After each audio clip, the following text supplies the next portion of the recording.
House of Guinness left Netflix viewers everywhere wanting more, especially more about the real story behind this fascinating family. What's true and what's pure invention? Are the plot, the characters, and the events based on history, or did Netflix take major creative liberties? And of course, that unfinished ending left everyone on edge. Will there be a second season? And if so, how long will we have to wait? Let's jump straight into the heart of the House of Guinness story. The Guinness beer empire began back in 1759 when Arthur Guinness signed a legendary 9,000-year lease for a small brewery at St. James's Gate in Dublin. Over the next century, the Guinness family transformed that modest operation into the largest stout producer in the world.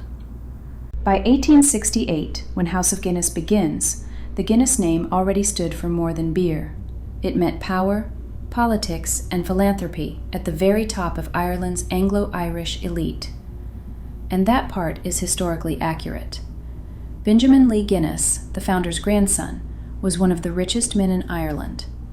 When he died, he left behind an enormous fortune and 4 children: Arthur, Edward, Anne, and Benjamin Jr. The series presents this moment as a dramatic family crisis, full of rivalry, betrayal, and inheritance wars.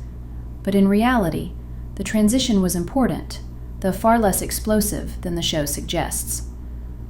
Benjamin's will included complex arrangements for both the brewery and the family's landholdings, but there's no evidence that any of his children were disinherited or excluded.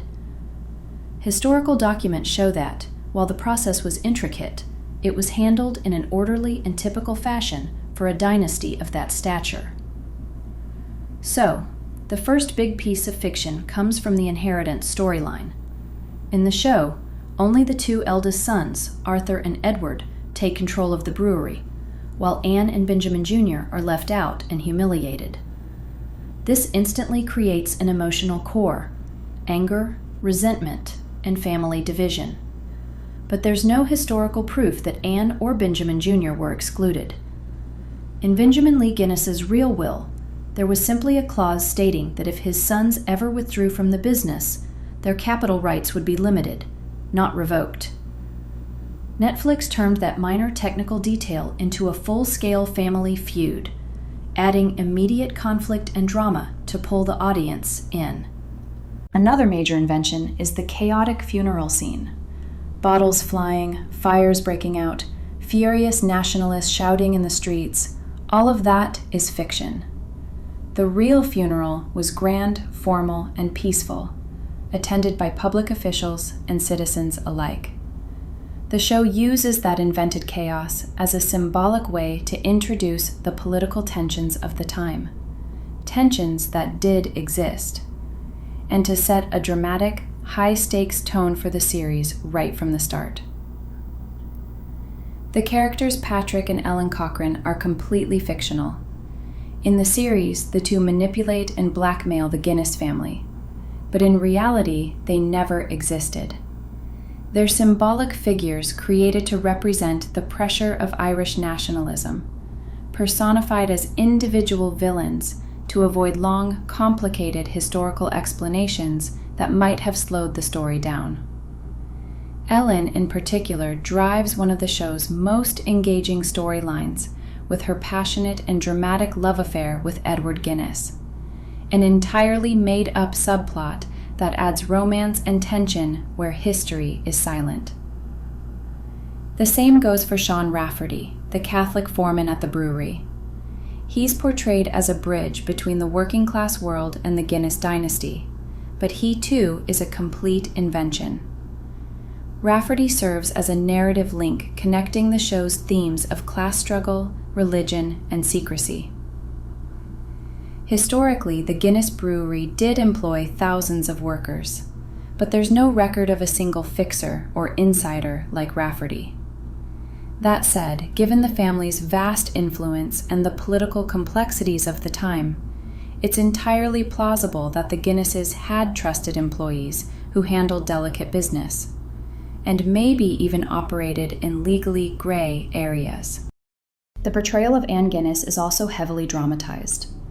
In real life, Anne was indeed charitable and socially active, just as shown in the series. But Netflix takes her story much further, turning her into a fragile, almost saint-like figure, haunted by heartbreak and blackmail that never actually happened. These creative choices serve a clear purpose: to give Anne emotional depth, and to offer a compassionate, feminine perspective within a story dominated by men and power. Edward Guinness, too, is shown in a distorted way. Historically, Edward Cecil Guinness was ambitious and innovative. He modernized the brewery and eventually floated it on the London Stock Exchange. But these developments happened over decades. The show compresses all of it into just a few episodes, portraying him as a control-obsessed workaholic consumed by ambition. In both the series and reality, Edward was also a great philanthropist who funded housing and healthcare projects. However, there's no historical record of any romantic involvement between him and an Irish nationalist. That affair is pure Netflix invention. As for Arthur Guinness, the eldest son, the series portrays him as conflicted, brooding, and morally unstable.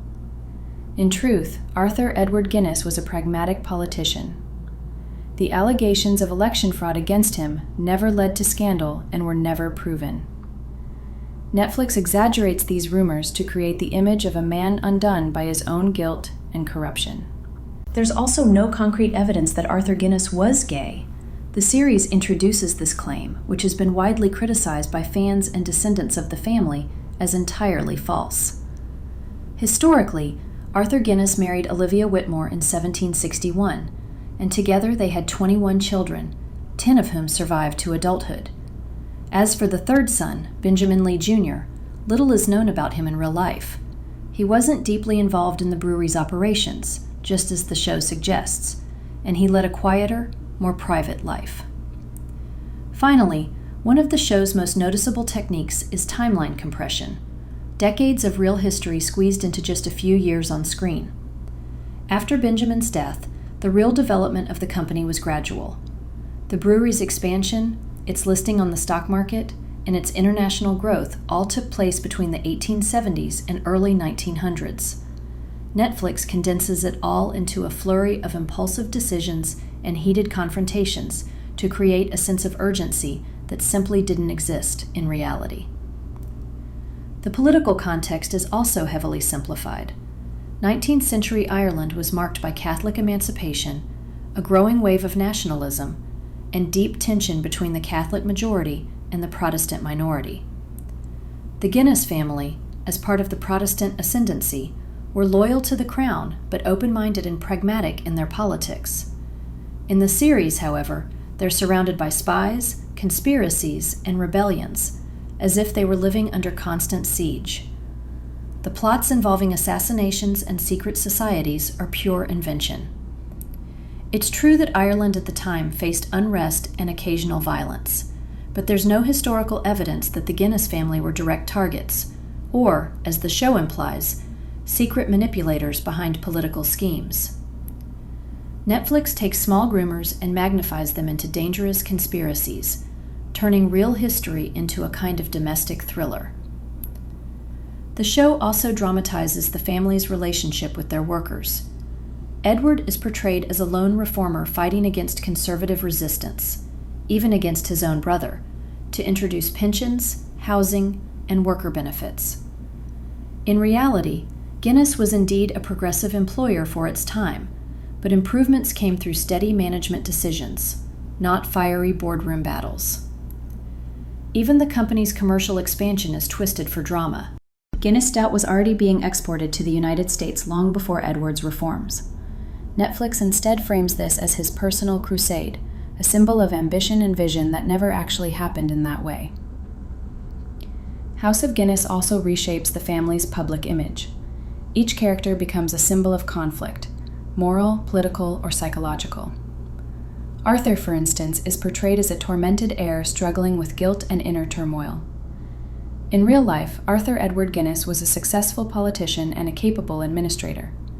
The allegations of corruption during his 1868 campaign were minor, but in the show they're exaggerated into the core of his downfall. Netflix turns normal social tension into personal tragedy, even tying it to his supposed sexual identity. The family's philanthropy is also reinterpreted. Historically, the Guinnesses funded hospitals, housing projects, and public works out of a mix of social responsibility and class interest. The show, however, depicts these actions as hypocritical, driven by guilt or political manipulation. That modern moral lens reflects 21st century attitudes, not 19th century realities. It's no surprise that some Guinness descendants have openly criticized the series. They argue that Netflix reduced their ancestors to cold, scheming figures consumed by vice, ignoring the genuine restraint and civic duty that characterized the real family. In their view, the show uses truth merely as scaffolding to build a melodrama that never existed. Today, the family's net worth is estimated at over $1.3 billion. Much of that fortune comes from their centuries-long brewing legacy, but also from extensive investments in real estate, land, and other ventures. Although the Guinness Brewery is now part of Diageo, the British multinational beverage group, the family still holds a small share and remains active in both business and philanthropy.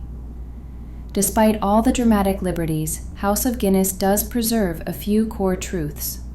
The family's wealth, influence, and status within the Protestant elite are historically accurate. They were central figures in Ireland's economy and politics, genuine symbols of modernization and industrial power.